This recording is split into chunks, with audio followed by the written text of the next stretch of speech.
Commissioner Fraser, how are you?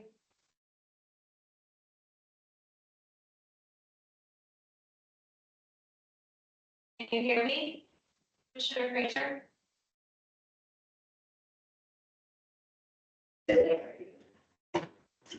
I know, me neither. I'm having a hard time. Must be the cold weather, right?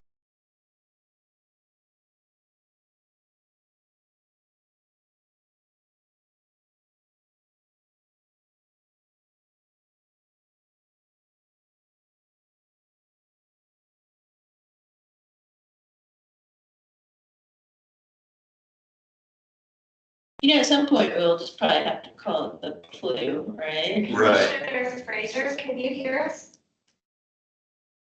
Yes, I can. I hear you just fine. Can you hear me? Yeah, we can. Good deal. By the way,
for those online, we are just waiting, I believe, for quorum, so let's wait for.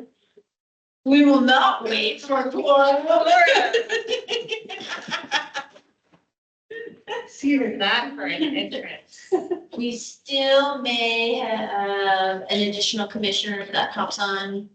You can tell chair, but yep, let you know if that person does, yeah. Okay. Good for- Settled, and we'll get started. Howdy, howdy. All right, looks like we got quorum, so we can get this meeting started, so start call to order. We are now in session, so on to roll call. So we just go down the list, item here. And it's like Commissioner Kerr. Here. Commissioner Christensen. Here. And I think we have Commissioner Frazier online, is that correct? That's correct here. Okay, and Agenda, that looks like one with previous name, so hang on one sec, sorry about that. yeah, That's what was on our sheet. and then do we have Commissioner Layden on board?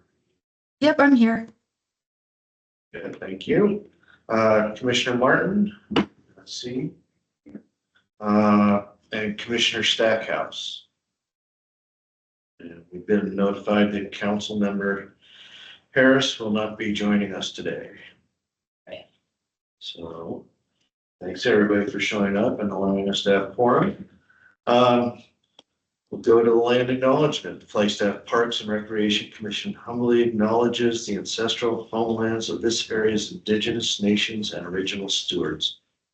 These lands, still inhabited by native descendants, border mountains sacred to indigenous peoples. We honor them, their legacies, their traditions, and their continued contributions. We celebrate their past, present, and future generations who will forever know this place as home. Very good. And then hopefully you've had a chance to review the meetings from last month's meeting, or the minutes from last month's meeting. And so you want to have anything they'd like to add or address as far as those go? If not, then someone can make a motion to approve those. I'll do that. Got a motion from Commissioner Kerr. You have a second? I'll second that. Thank you. And so all those in favor of approval of the October meeting minutes, say aye. I All those against? See anybody against? Approval. Thank you. Oh, boy. This portion, this portion of the meeting is for items that are not on the agenda. The commission cannot act on items presented during the public participation of the agenda. The commission is prohibited by the open meeting law from discussing or considering the item until the item is officially placed on the agenda. If there are any public comments at this time, please limit those comments to 5 minutes. Do we have anyone from the general public on board that wishes to make a public comment? I don't see anyone either. Very good. No one's interested. Come on. All right, on to discussion items. Looks like our first item of discussion is an update on the West Side Park. Absolutely, and I'll lead all of these 4 discussion items, and I have no presentations. We're just gonna talk if that's okay. Just wing it away. We're winging it.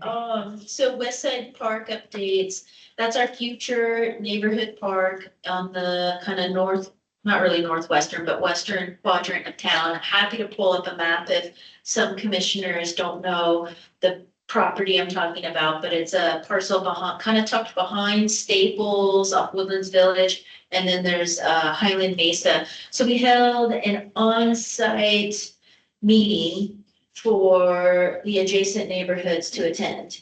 Pretty neat. So we wanted folks to vision, feel, gather some ideas, not just on flat piece of paper. So we had about 30 attendees, I believe. We worked with our consultants on that, and we had some stations throughout the 5.5 acres where we are inviting individuals come walk through here, check this out. What do you think fits best? What type of amenities are we talking about? We also wanted that opportunity to describe that this isn't the place for a giant softball complex. This isn't the place for this, but here's what this is meant for with a neighborhood park.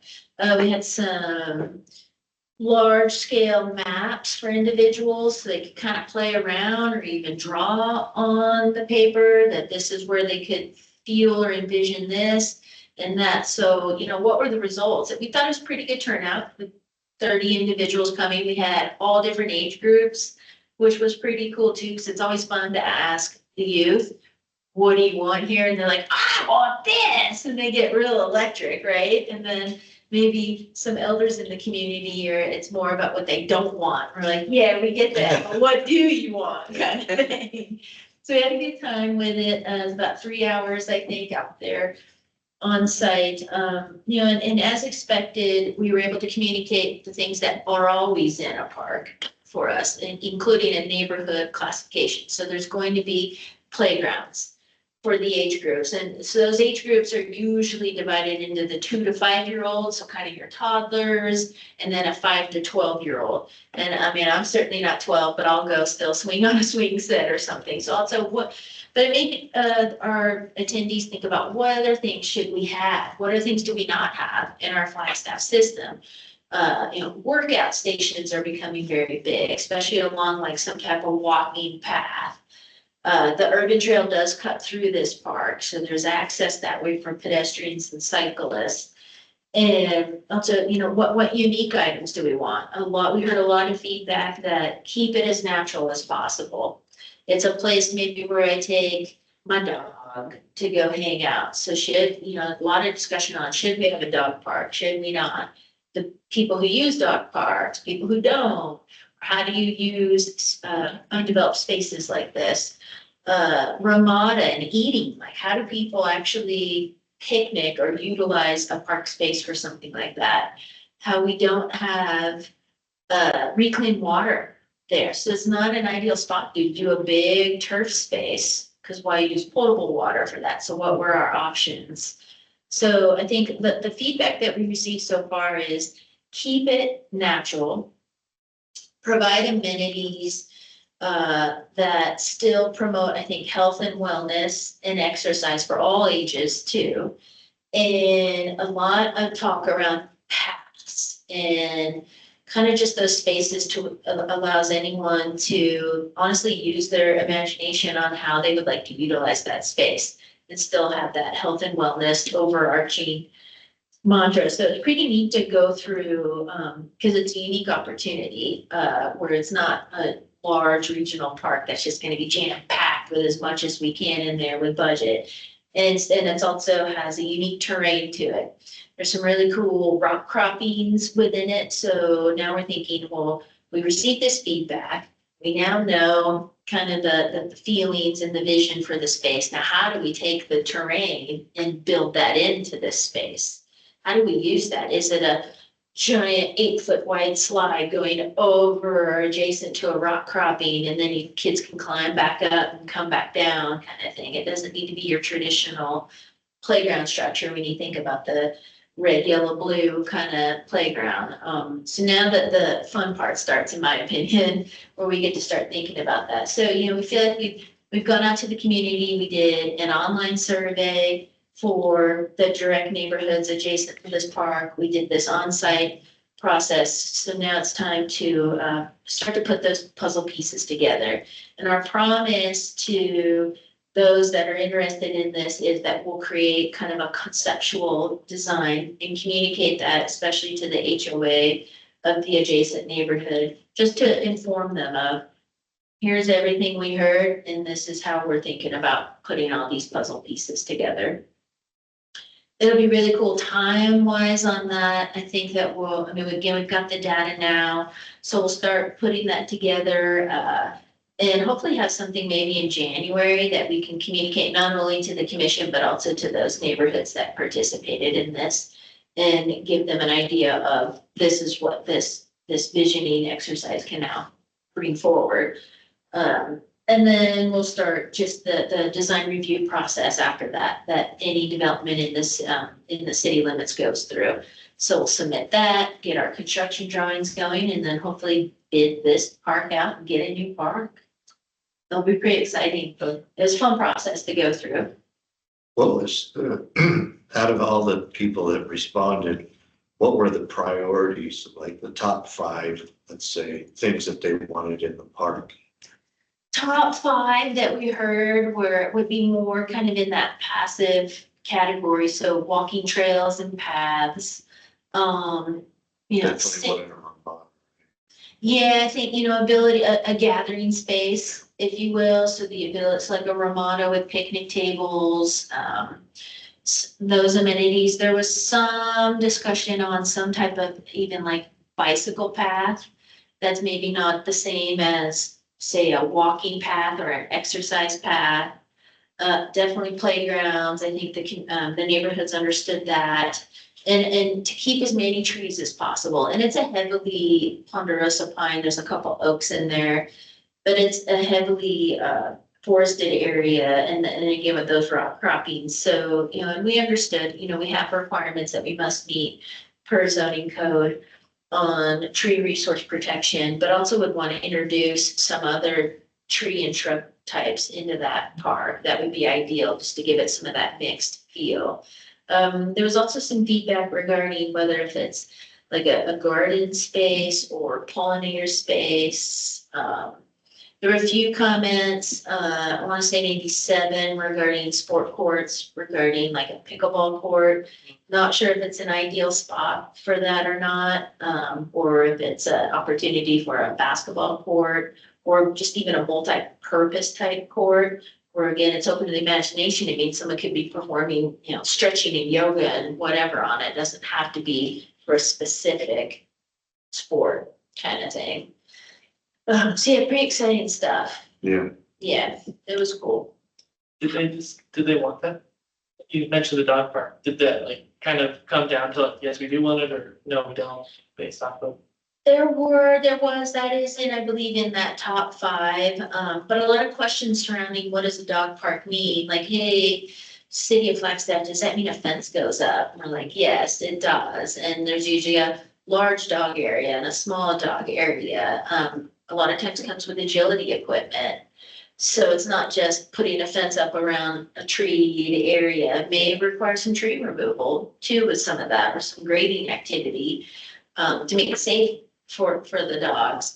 And then there were some people who are like, gosh, I don't do dog park. That's not my thing, but I love bringing my dog here. Yeah. So there was some variety with that. You know, we only have 2 dog parks in our system. There's one at Thorpe Park and one at Bushmaster Park. With Thorpe Park being about 1 acre in size and Bushmaster Park probably about a ½ acre in size. So there's also some questions on like, well, if there was a dog park here, what size would it be? And where on this map would it go? How does parking figure into your adjustments, and are you gonna accommodate space?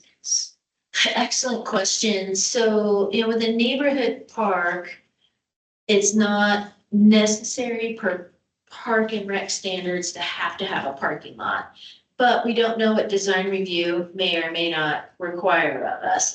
With the idea being, is it a 10-minute walk for a handful of our community members to get there?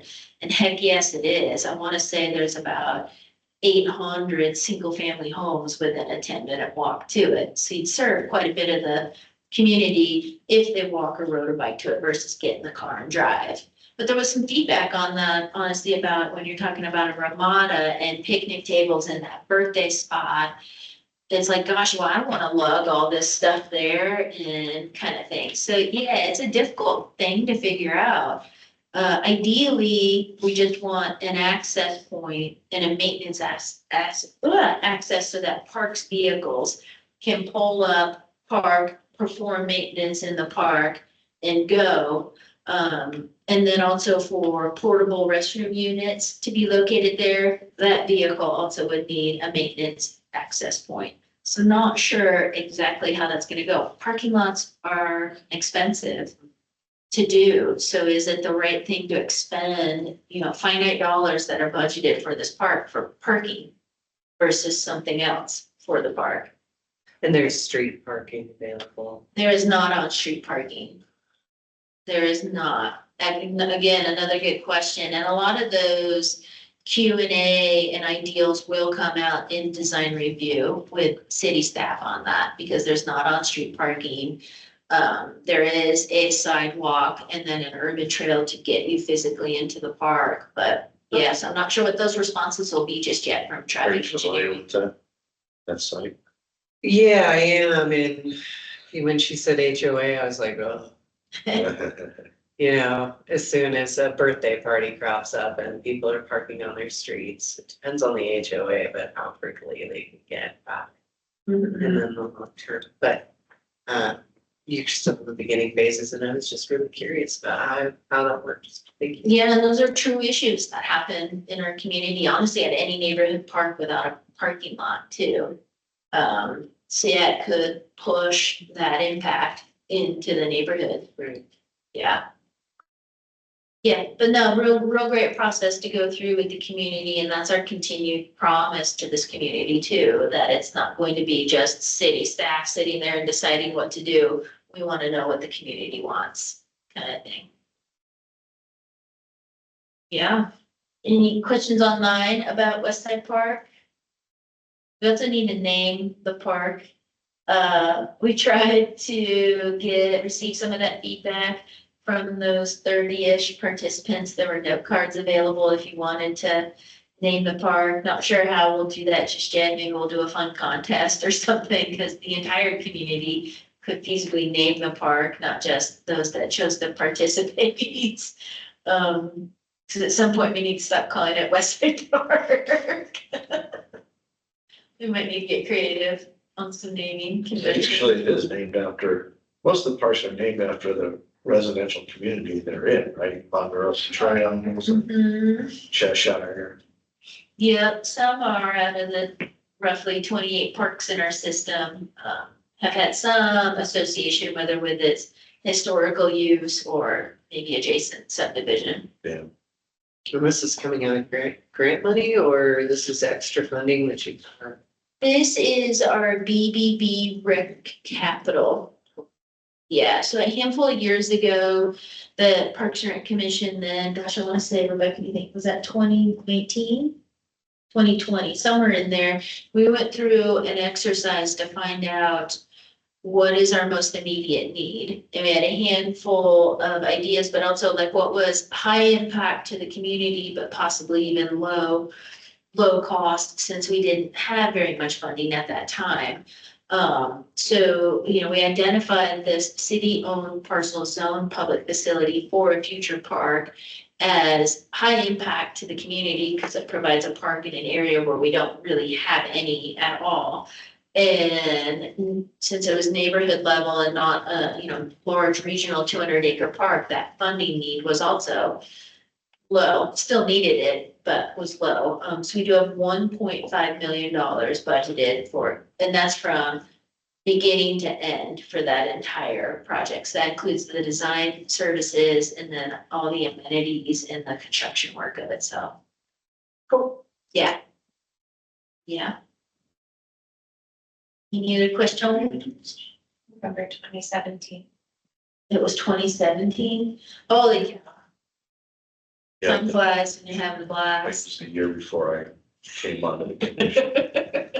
Wow. I think, right? We did a strategic kind of planning effort on that with our commissioners at the time. List. I think it's been talked about for as long as I've been on, which is 2020. I think it So has, yeah. Hadn't been before 2020, at least. So we had funding for it originally. We even say pros did, pandemic occurred, slight recession. So pros said, let's pause on this and participated in that full, city organizational process. And then the funding came back. I believe it was last fiscal year. And we've been kind of slowly treading, but I think we're getting some momentum now to get this project really going. Yeah. Yes, there was a little bit of a pause in there. Really neat site for sure. Yeah, it is. Yeah, a really unique site if you haven't been out there too. It's pretty cool space. A lot of people don't realize how large it is and how vast it, when it goes down toward I-40 too. It's pretty cool back there. Me too. Wow. So yeah, that's the update there. Well, if there's no other questions on that topic, we can move on to our item number 2. Discussion on winter months commission dates. So I just wanted to go over some of these future dates with the commissioners. So our next one in December would be scheduled on December 16th. So just wanted to kind of talk about that. The bigger one, but I want to hit all winter, but the larger ones that every year impact us are January and February. Because that third Monday happens to be on a city observed holiday. So in January, it's scheduled on January 20th, which is MLK Day. So we need to find an alternate date, whether that's the week before or week after. And again, we'll cover all 3 of those, December, January, and February. And then February always occurs on President's Day, which this year is February 17th. So first, and sometimes that ends adjusting maybe when our December meeting is, because we also have the opportunity, based on all commissioner needs, to even not hold a meeting in one of those months. And then maybe that ends up being a bigger meeting in one of the other months, depending on what we want to organize with that. March does not hit on a observed holiday, so we're okay there, even though I consider March winter. Just. Yeah. Maybe it just depends on if we think we have enough to discuss in one meeting, or if we just hold that item. It's not critically important to, like you said, maybe a lot. Yeah. So. We've got our collaboration with the Open Space Commission too, where we identified, I think our last meeting together in June. Yeah, I was thinking that it would be good budget wise. Maybe your January meeting could be the combined meeting with Open Space Commission and come on their regular date, which is January 27th. And that could be our combined meeting to hear about the BBB recreation. And we're going through the prioritization exercise with Open Space Commission. On December 9th, they had to change their they combined their November, December meetings to December. So that should give us time then to provide an updated 5-year plan. And I hope be able to share it, right? Amy, is that timing right? It should, yes. To the end of January? Mhm. Yes. If nothing else, we can show you what the priorities are and what we tried to put together, even if we don't have an updated plan from our finance team yet. Yeah, it just kind of depends on how we want to organize this, but yeah, we definitely need to also plan for our combination commission meeting with Open Space. Well, if we're gonna do January as the combined meeting with open space, maybe we should hold a December meeting to discuss what we intend. What we want to discuss Yeah, on that combination meeting. that's what I'm saying. And then you want, since it's later in January, would you want to skip a February meeting? Because that would just be a couple weeks later from Right. that combo meeting. Right. That might make sense. Yeah, okay. So it means definitely a meeting on Monday, December 16th. And one of the agenda items on that will be to discuss, what Parks and Rec commissioners want to discuss and bring forward with open space commissioners. It was just January 27th. It would be January 27th for our combination meeting. And then I believe, and we'll want to make sure everybody's on board on this, then that would mean no meeting on February 17th.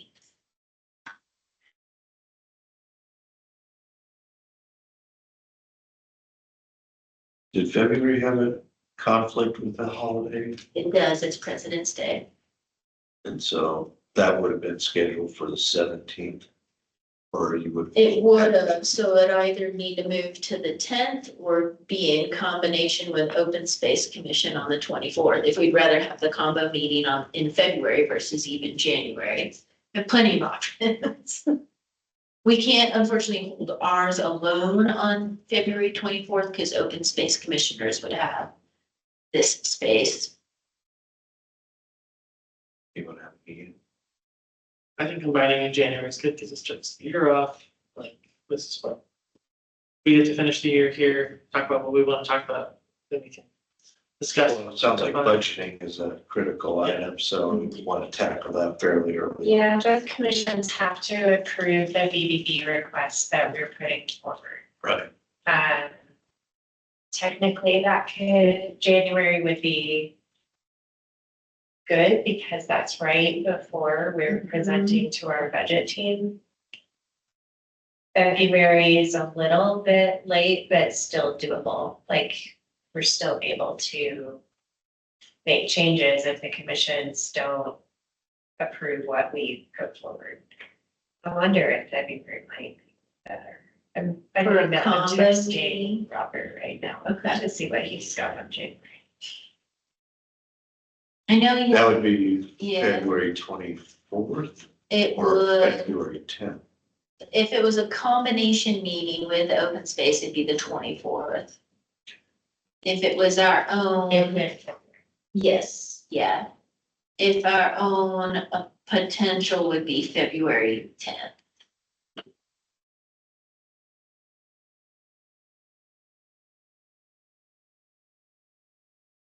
Good. I don't know, I'm good either way, whether We can also work with, if the commission's open to either January or February, we can work through kind of the details, including what open space might have on their January and February agendas. And we can let you know which one, as long as we know you want a December meeting.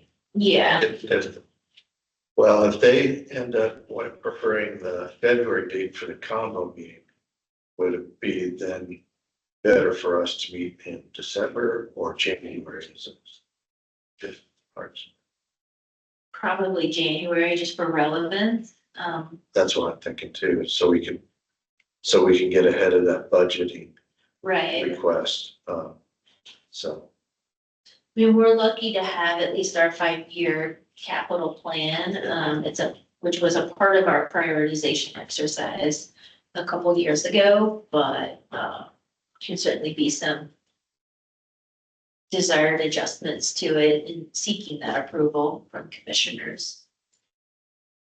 and if we did just a Parks and Rec Commission meeting in January, what would that date be? So our choice would need to be the week before MLK, so that would be January 13th.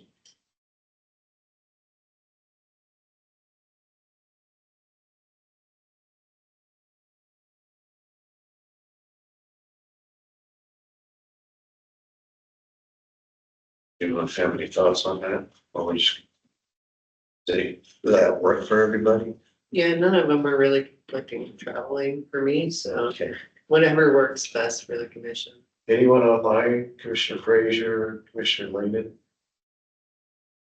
You have any thoughts so far? I think it'd be fine. Schedule this when we have the time to work. I think it's fine.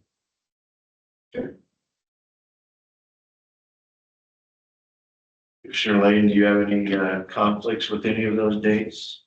No, all of those are fine with me. So we'll just see what works out best for With open open space. space, Okay, and then whatever they decide. If it's February, then we'll do a standalone meeting in January. right, yeah, Then we wouldn't have December for the extended. Yeah, that's kind of what I'm looking for. okay. But we do the joint in January. Have a We'll have meeting you in December. December. Yeah. And I can always communicate exact expectations on that via email too. Okay. Perfect. Good. That was that one. That always happens. Yeah, no. To figure out, but also it's a great reminder to remember that we wanted to attempt to meet at least twice a year with the Open Space Commission. Yep. So it kind of is gonna start to maybe fall into a pattern of like a June, January or somewhere in there, I bet. Sounds good. Cause that's when we put up for a new chair election in January as well. Yes, We try to do it on calendar year. yeah, for calendar year, yeah. All right, well, we'll work that out here soon. We can move on about the sports courts at Bushmaster Park. So I wanted to provide the commission an update there, a live, maybe I will share something. Okay. Oh, Commissioner Stackhouse, he was just messaging me. Let's acknowledge that he's joined. Hi, Commissioner Stackhouse, thank you for joining. Do we want to So, recap? so sorry, I had a meeting run long and I jumped on as soon as I could. You're good, thank you. Do we want to recap what we were just talking about so Commissioner Stackhouse can hear? Yeah, so Commissioner Stackhouse, we were just looking at our upcoming schedule for meetings, just because there's conflict generally in January and February. So, and we're trying to schedule another combined meeting with open space too. So a couple of scenarios came through is maybe having our combined meeting with open space on January 27th, possibly. And if we do that, then we would hold our December meeting on December 16th, which is the normally scheduled time. Or if open space prefers to meet in February, that combined meeting would be on February 24th. We would skip our December meeting and then have a January meeting, which is Parks and Recreation Commission on the 13th of January. So I like choice B if I get a vote, which I think I do. So I like choice B where we skip the December meeting because that is right in the middle of every possible thing that's going on with kids getting out of school and everything. So that would help me out, but that's my vote. thanks for that. We're just waiting. Rebecca's trying to figure out with open space what works best for them as far as meeting in January or in February. So So I did just hear back from the liaison from our open space supervisor, Robert. They are planning a pretty big meeting in January to bring back the Observatory Mesa Trail Plan. So he is suggesting February, if that's amenable, and I think we can make the budget stuff work. that works for us. So it sounds like that. So then no December meeting, we'll find a adjusted date for January. So you mentioned the 13th for January. Yeah, knowing that open space is in here on January 27th. So we'll work toward that and the combo meeting in February. And no December. Correct. I will not be present for, oh no, yes, I will, never mind. I'll be here. Scratch that, I'll be here. So we'll meet on January 13th, yes, for our Parks and Recreation Commission meeting. Combo meeting in February on the 24th. Yes.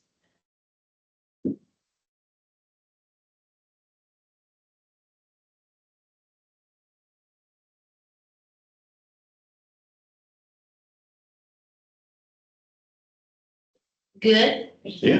Remember to post a cancellation notice on agenda. Yes, for December, and then also bump things up for earlier to January meeting. Hopefully by that time, we might even have a concept for the. We may, website part to be yeah. able to present. Yep, so I can start to build that Yeah. January agenda. Yeah.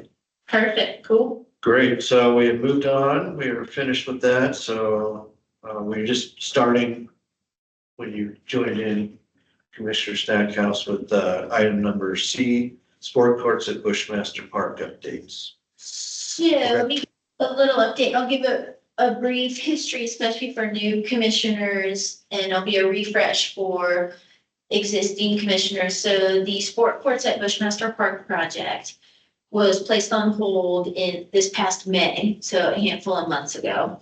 And it was this design that you're seeing on your screen. I know it's a little bit small, but this was the design, and the city was attempting to do what we would call a design build. So we were working with a design firm and an identified contractor to then build what's being designed, but that contractor was providing input during that time. So when it came time to receive the actual estimated construction costs, they were way out of budget, way out of whack. And in trying to navigate through that and figure some things out, it was the best decision of city staff to say, time out, we're gonna take a pause. And it was already May anyway, and our construction season can tend to be, it's the best would be say like April through October. And so this was really on the cusp of that. So it just didn't feel good. It was not warm and fuzzy. So it said time out. And that's what this design here, and I can help navigate some things, especially for those looking at it on the screen. In your upper left-hand corner where it shows 6 pickleball courts, those are our existing 2 tennis courts today that are at Bushmaster Park. Then directly to the right of that big concourse with we're gonna be a bunch of trees, walkways would be 2 more pickleball courts. Because the ideals behind this were 8 pickleball courts, 2 tennis courts, 2 basketball courts. Then when you go, and if we go into the bottom left of the screen, those were 2 tennis courts, dual striped for pickleball, and those are in the place of the current 2 basketball courts today at Bushmaster. And then to the right of that, through that big concourse, were 2 basketball courts. And the cool thing with moving the basketball courts over there, based with some of the elevations, there didn't need to be a giant fence around it. It didn't need to feel super enclosed. Tennis does have to be, you don't need those 112-mile-an-hour balls smacking anybody. So there is a perimeter fence there, and then a really low fence around pickleball. So that was the original design. But again, city staff said, hang on a second, we're not doing this just yet. Something doesn't feel right. And city council was informed of that decision too, as was Parks and Recreation Commission. So that design still exists today, and we still have it to do invitation for bids to interested contractors. So while we took a pause on this, we also came up with an alternate design. And my intentions are to bid out both designs together, and let's see what the cost is for each one. I have a gut feeling, but I want to see what makes sense. So in this alternate design, and apologize because it's just what I have today, it's really changing it up. And it's demoing everything that exists there today. So it's demoing the 2 tennis courts and the 2 basketball courts and saying, how can we be smarter about this design? And so it's putting all 8 pickleball courts up, and that's really the most central location when you go north, east, south, west of that park, which was one of the directions we received from city council. Centralized pickleball as much as possible. So it's not closer to one side of the park than the other, correct? So all 8 are right there together. Then you have to the right, the 2 tennis courts. And those butt up right up against where the Bushmaster Park is right there. Then down low, but not lower than where they are today, are 2 new basketball courts. And just for everybody's information, I mean, the existing basketball and tennis courts out there today are severely cracked. There are some jokes amongst our community members that it's Grand Canyon East and West kind of thing. And so we're also wanting to mitigate that issue and make sure that whatever we put down there with this large capital expense, that it's doing the right thing with the right layout, but also at the right cost. If we've got something designed that's just too expensive to build, then we need a different design. We need to become smarter about it. So this design on at least paper appears to be a heck of a lot more efficient. So should hopefully be more in our budget wheelhouse. We're gonna find out. So we will bid both these designs out. And the bid will be what we call an invitation for bid, or some contractors may call that a hard bid. So it's lowest qualified bidder is the awarded contractor on it, as long as it's within budget, we can't say it, because then we do, as city staff, have the opportunity to be like, dang it, can't afford it, kind of thing.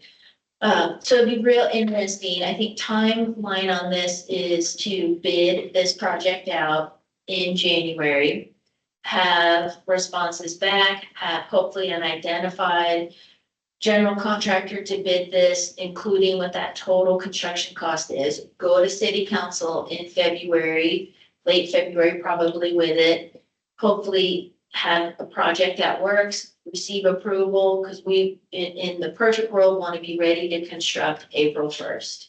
And use our full construction season and be done and out of there by the end of October with all brand new, fresh sport courts. In the original first set of plans, originally you were gonna keep the tennis courts and basketball courts, right? Put an overlay on An top. overlay, but I thought that went away because the condition of those was so bad, they were just gonna be demoed in a new PT slab.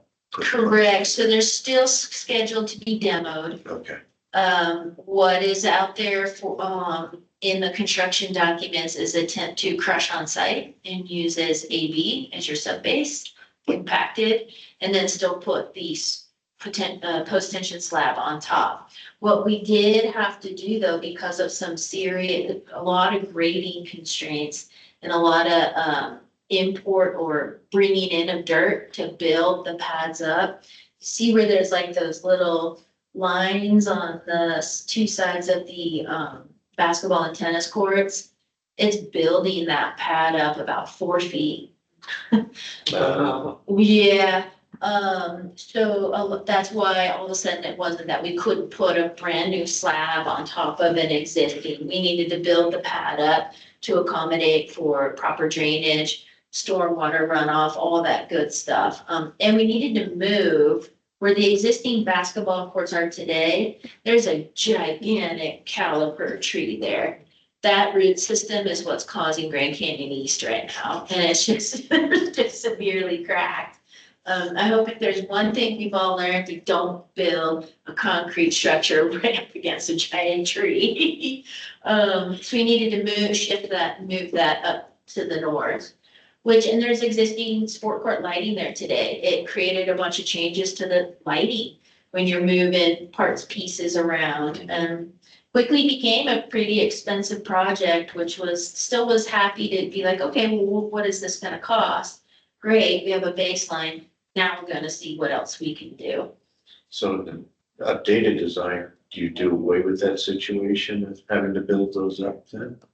And the updated design or this alternate design, the existing do not stay because it's drastically different what goes in. So it's still a demo with the hope to be able to crush on-site reuse, because that's the sustainable way to do that. It looks much more efficient. It does. And I know from doing PT slabs, that's a much more efficient way to do PT slabs. Absolutely, to pump those in, yes. Yeah, In the lower right quadrant, is that the skate? It's Or what no, is that? retention base. It's a retention basin. Skate park is right up here. Okay, I was like, man, am I really off? Yeah, to orient yourself, yeah. So, it still provides kind of that central concourse, a great opportunity to have trees. Another big thing that is a requirement in both these designs is we want it to be accessible. It needs to be accessible, open, inviting. Another not only promise to the community, but also direction from city council is every tree that goes away, one's coming back. And it's another opportunity, just like West Side Park, to introduce some different tree types to the park that is 95% ponderosa pines. You really do need to have some different tree types, and we're lucky we're already well ahead of the game there, especially with the fruit orchard going on this summer. But yeah, so and that fruit orchard is directly, if you're looking on the paper, to the right of that detention basin. Would you still dual stripe the tennis courts for pickleball as well? They still would be, and the communication that's gone to all user groups, although we don't have a great point of contact for basketball, is the originating sport is what is to be played there. And there's dual striping even on the basketball courts. That's just for a pickleball association or a pickleball group to host a tournament if they Right. want to. Because then they would have 16 courts to program a tournament. But otherwise, they're tennis courts, basketball courts, pickleball courts. And I do remind the Pickleball Association frequently, notice here, the pickleball courts aren't dual striped for something else. So I'm like, let that sink in every now and then there's usually a aha response. So I do, the tennis courts and the basketball courts will still be signed that they are tennis and basketball courts. And in order to play pickleball on here requires a permit.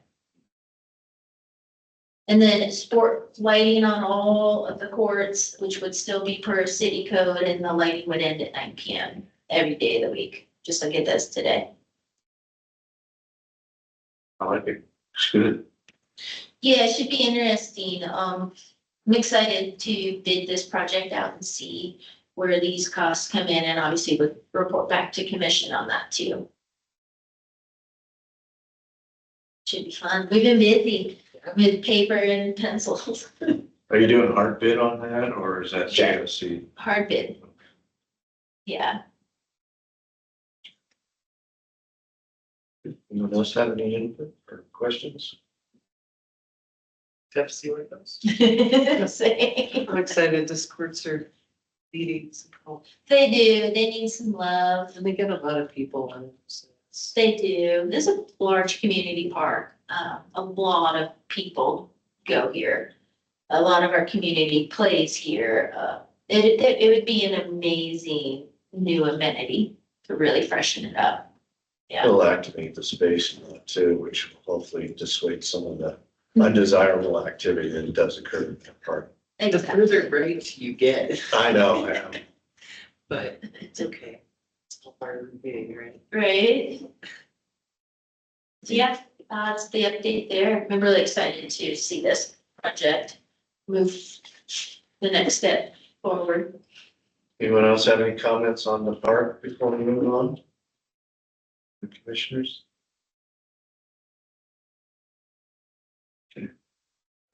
Very good. I know Thanks. there's a lot of eager pickleball people that I have talked to quite a bit that want that to be done. So that was my only comment. Exciting. Thank you.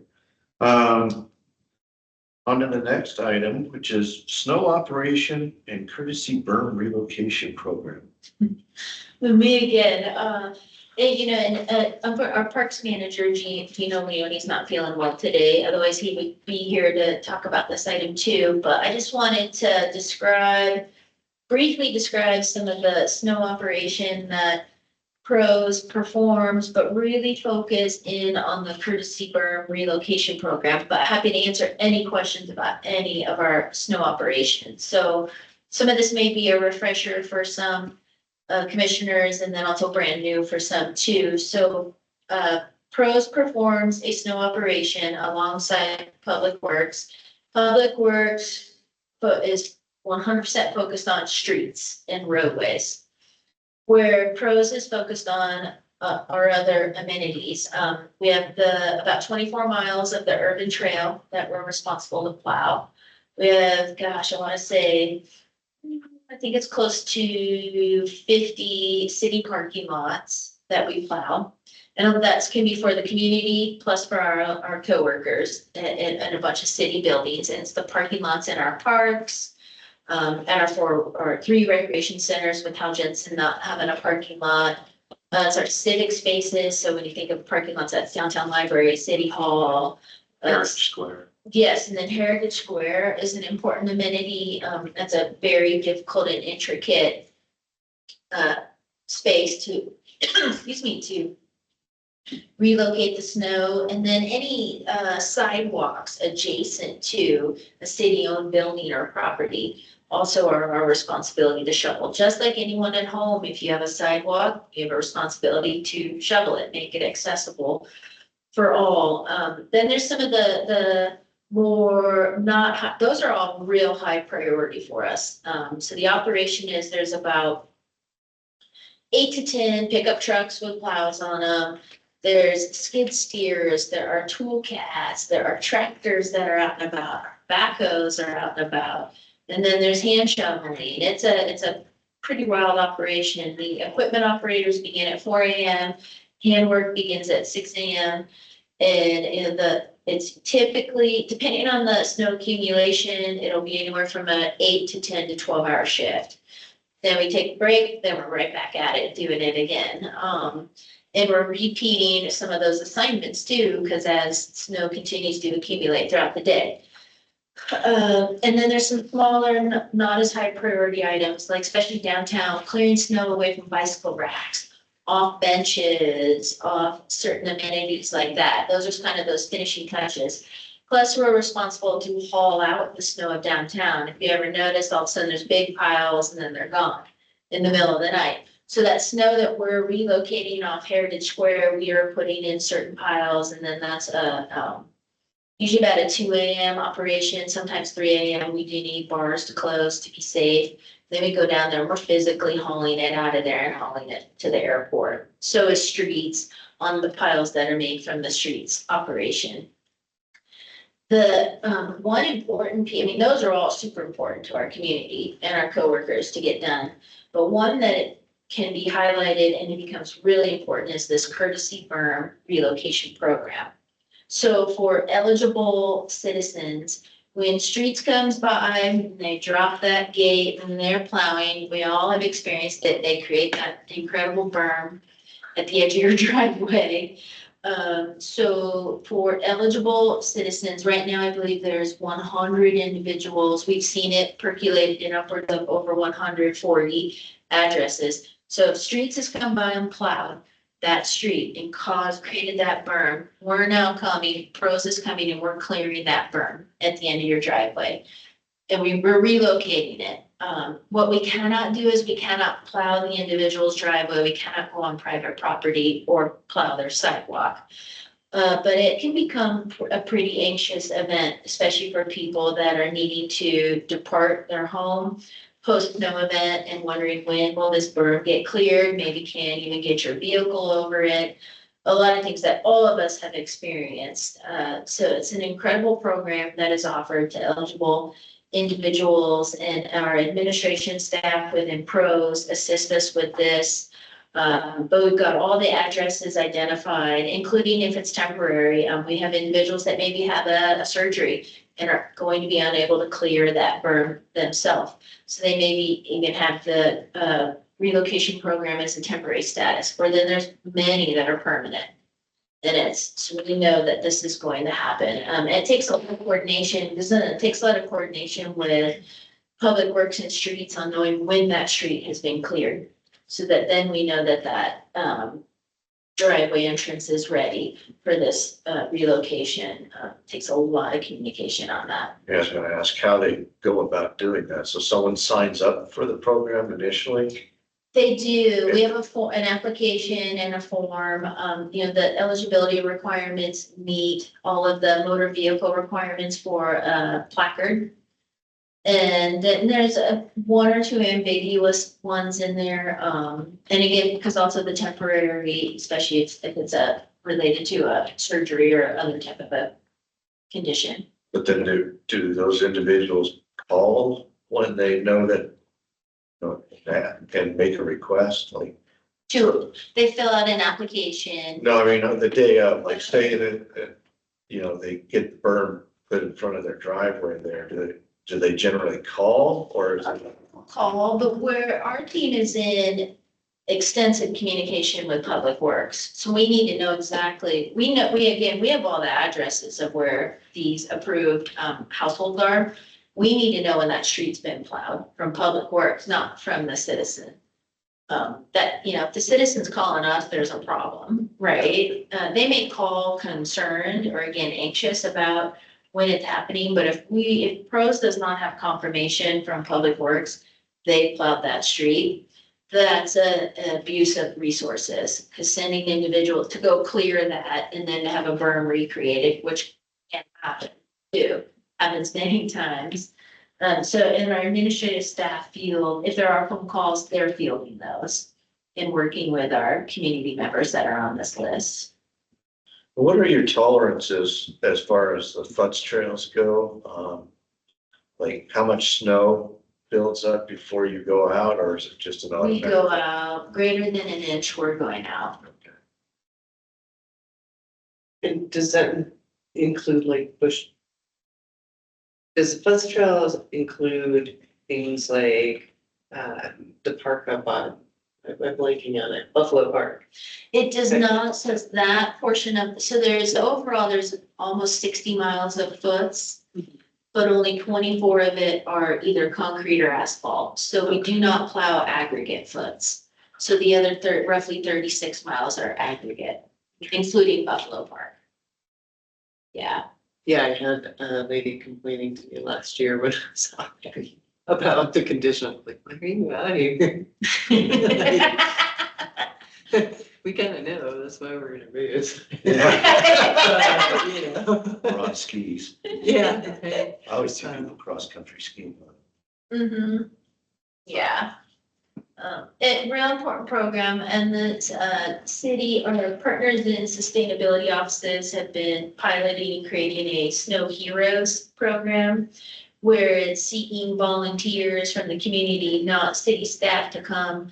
Let's shovel the sidewalks of those that need assistance in neighborhoods. And a great start or partnership on that thing makes sense for our courtesy burn relocation addresses in town. So we work together on that because it's ideal that also those sidewalks are cleared if there is one at the end of that driveway. Yeah, my neighborhood has a really bad habit of not shoveling. We have a lot of elderly people. Trips. I had a lot of people just give up because the last 2 years, the plows have not been really good. I don't know if they changed staff or what, but the streets, I mean, they would clear their sidewalk and then streets would come by, plow and put such a huge berm on top of the sidewalk that, you know, you don't have to clear the whole street, especially on Fremont. You know, you don't have to clear the entire street. You can leave a lane, but they were clearing the entire street, pushing like 4 feet of snow and ice up onto the sidewalk. So people just gave up and stopped clearing their sidewalks. It's a difficult, it's a fine line. I can tell you pro staff feel that quite a bit because we're also plowing sidewalks in the Yeah. urban trail, including with an agency partner like ADOT with the Route 66 and the 180 trails. And those large graders and plows are much stronger than our hands, right? Do keep in mind though, streets is directed by our city council as well to clear bike lanes, which where are they? They're right by the sidewalk I know. typically. So they do kind of have, if there's a bike lane, they are requested to clear the whole street. Yeah, So that the bike lanes are clear. And it just becomes this unfortunate back and forth between the two Yeah. divisions. I didn't know they were directed to do that. I was wondering, why do you do that? No one's out biking when you got 12 inches of snow. Yeah, we get pretty beat up like the Yeah. community when bike lanes are not cleared as quickly as they want them cleared as quickly as car lanes, because there are people that only bike. Well, I can understand, like in my neighborhood, you've got a parking area and then the bike lane. Right. So on if they street parking. didn't clear the bike lane as well, or the parking area, and just cleared the bike lane, they'd be fine. Yeah. Oh, Yeah, it's a difficult operation for everybody. Yeah, well, especially with as much snow we've got in the last couple of years too. It's pretty remarkable, so. Yeah, so pros and sustainability will probably have a January city council day just to talk about just the courtesy burn relocation program and snow heroes. Cause they do have a lot of synergy or similarity. Instead of just sitting up there and going over what I just did, we have big trucks and we have this. I've done that plenty of years in a row, and instead I'd rather focus on some of the operation that really impacts our community. Anyone else have any more comments regarding snow removal? Thanks for the update. Here. It's always fun to hear about that. I'm looking forward to The snow, having to right? remove. All right, thanks again, Amy. We know that Councilmember Harris is not here today, so we can skip over the council liaison reports and move over to the reports, monthly highlights of parks and recreation, open space and events. Float a pumpkin. Right? How cool was that? That looked cool. Yeah, that was a pretty cool event here. Lots of holiday events. You had the thing at Hal Jensen. Yes, yep, and all for rec centers, actually. Yeah, pretty cool. Yeah, recreation team did an amazing job with that holiday and finding ways to market to patronage or people that maybe had never even been into one of the facilities. What, are there events planned for the next couple of holidays for Thanksgiving or Christmas? Maybe? I don't think so, no. I don't believe so. You know, some of the recreation centers will have some reduced hours, some that are able to observe those city observed holidays and some that are maybe just have a reduction in hours or some alternate hours. We do though have a couple special events coming up. We have on December 7th, Winter Wonderland downtown at Heritage Square and with the tree lighting down there. That's our own signature event. Sandy Reynolds and her team put that on. So that's coming up. And then the following weekend on Saturday, December 14th, I believe is the Chamber of Commerce Holiday Light Parade. That is the standard parade route that loops around or horseshoes around downtown. So that is occurring. That's just an event that pros permits. We don't, it's not a signature event that we're hosting or putting on. And then for New Year's, are you doing that drone thing or That would be 4th of July. 4th of New July. Year's it's is, just a pine? it's a permanent event that our team permits, but it's the pine cone drop. That's off the Weatherford Hotel. When is the parade? Or December 14th. We are participating in the parade. We are participating in the holiday light parade. What are you dressing up as, Amy? I am not participating personally. The pros elf. Did I just hear our chairperson volunteer for that? I seconded. I'm more of the Grinch. We had a float in the holiday light parade. We did. Should be pretty entertaining. Do you have to organize the float then? I'm organizing some of the logistics of the float, but not all of the logistics. Well, that's good. You I'm might. making sure that we're well branded. It's actually our parks team that really wanted to have a float in the holiday light parade this year. Yep, they're excited. I'm making sure they follow the rules. Right. There's a lot, you'd be surprised. Hopefully there's not a snow effect going on. Oh, yeah. Oh, become a sleigh ride. Right. Calling out Yeah. commissioners. Is it gonna be one of the trucks with the cool names going on? With our Or, planning. yeah, with one of the cool No, clouds. so they're actually gonna take the electric vehicle, I don't know, The forward lightning. and then tow a trailer. Cool. So it'll be fully electric, all the lights will be Yeah, 'cause they have all the power to do such. Plowy McPlow. What was some of those? Some names of were our funny. plow names, Those were funny. They're awesome. the Burninator for the courtesy burn relocation program. Rhinestone plow. The, I think there's maybe upwards of 10 plows named at this time. We may bring on some new ones. We were discussing that. Yeah, that was definitely a community favorite. A lot of engagement with the community on that. That was a lot of fun. Yeah. Now, do people have favorites that they want to drive? Among staff. Yeah. Yes. Is it more about the truck or is it about the name? No, trucks are assigned, so They are. we may be assigned the names. We did, right? You can bring one out to the touch a truck event. Maybe we could, yeah, we didn't think about that since the plows are off in the summertime, but that could be pretty funny to do, or even show the community how a plow works. Yeah, yeah. Yeah, that was a lot of fun, but yeah, we may see some not replacement names, but some additional names this year. Are the names actually on the trucks themselves? They're on the plows. Plows. Yeah, I'll have to pay. the rhinestone plowboy might have some additional bling that we put on that truck one time. Quite.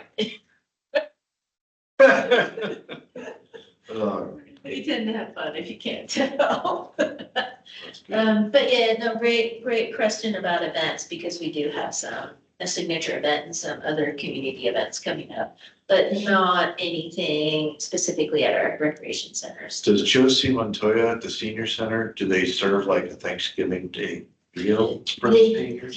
They usually do like a holiday meal, not That's sure I right. have that date yet. Yeah, they'll serve Thanksgiving style food, or probably the next week Yeah. sometime. And that's always published to the folks, but yeah, in December, they do one. And I don't know if Tyrone maybe wants to chime in and talk about it, but they do one like sit down kind of fancy meal where they get served. So like they sit at a table and they are served by me or Amy or Okay. the mayor, or, we try to get some of our leadership and elected officials there to help. Nice. It's a great day to go do that. It's a lot of fun. We probably do need to get that date on people's calendars. Tyrone, if you're available, do you know the date of either of those potential meals? For the Christmas one, I believe it's this. I want to say December 17th is what sticks out to me, and I'll get that to you guys. And that's the one where Rebecca's talking about where you serve everybody. That's the December one. I want to say it's the 17th.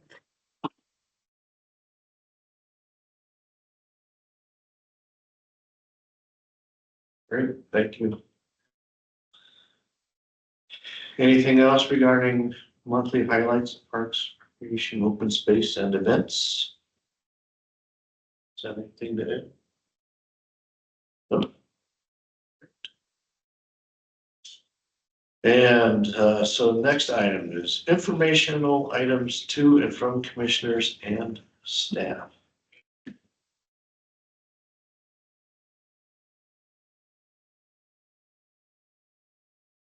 Well, I'm putting together a proposal to add landscape and artwork to the wedge over there by Safeway. BPAC approached us, so Nice. that'll be interesting, try to screen a new retention basin over there. Yeah. And then Jana Weldon at BPAC is trying to solicit for an artist to create a public work of art for the corner there of Cedar and West. So you said maybe a screen wall. Is that an opportunity for a graffiti wall? Well, she did want a screen wall. We're doing the new block, the block wall that's currently on the corner is a retaining wall. And we're gonna be doing potentially a new retaining wall, maybe a stepped one, potentially. I don't know, that would be something you could talk to her about, but right now, the basin as you come down Cedar is visible. So we're trying, her initial idea is to add some landscape to that, to try to screen that. And then on the corner where it's that existing block retaining wall would come out. And then we push to do something different there. And then a piece of artwork yet to be determined, both artists and what that will look like. Right. And then along West Street facing Safeway area is some new APS equipment over there. So there's another, I don't know if it's a different artist, but there's a solicitation for an artist to create some kind of screen wall there, metal screen wall, similar to what they did at that pocket park down there on Aspen. So I don't know. Oh, right. So we don't know what that'll look like. But Has anybody heard back from our friend who presented once? What? I have, and I wrote obviously a letter of support for the handball courts at Thor. And I don't know the status of it. But I will reach out to coworkers and see where that is. Okay. Yeah, It'd be nice if we could get an east side location too. Just 'cause a lot of the artists may be more on the side of town. the complicated part about that is that the wall would be readily, I mean, you could make it accessible, but it would be facing West Street or facing Cedar. So it'd be a challenge. But I'll inquire, see if there's an opportunity to do that. Okay. Agenda items for next meeting, which will be January 13th. right. So we'll want to talk about budget and BBB rec capital and the 5-year plan. Not at January. Well, we may have, but we have Yeah, a planning. existing plan. Yeah, in planning for the February. Right. meetings when you- Yeah.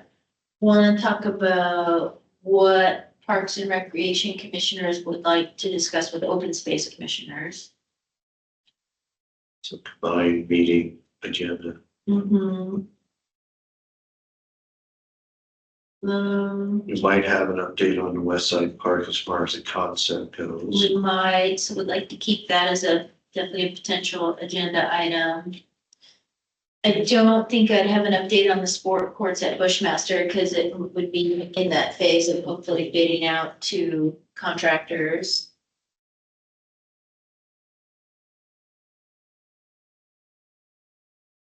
Maybe you'll have an update on the snow heroes.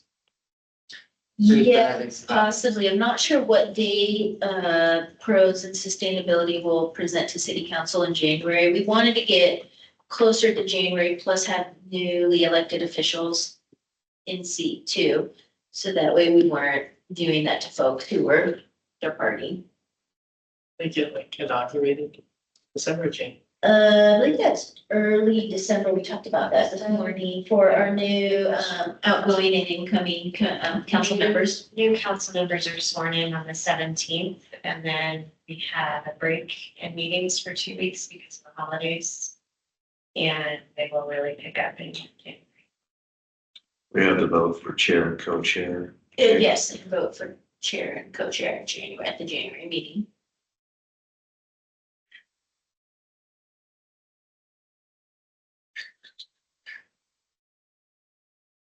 That's all I can think of. Cool. Yeah, same. If I come up with more, I'll be sure to email that to the commissioners, but obviously it'll be on the agenda too. That'll go out. It'll probably have 2 newsletters, our year-end newsletter in December, and it won't have January just yet. So I'll have November and December newsletters in it. Yeah, yes.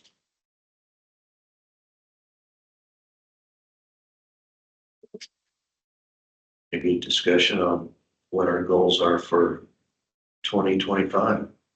As far as- What are we doing the West or the Cheshire Park expansion? That's in our 5-year capital plan, and that funding begins July 1st, 2025. So in 7 months, Yeah. 6 months, 8 months. Very good. Well, else have anything they'd like to add at this time? No, we can keep the meeting relatively short today. Right? So thank you all for showing up and participating. Appreciate it. And with that, I'll move to adjournment. Thank you. Oh, thank you. Good night, everybody. Thank you.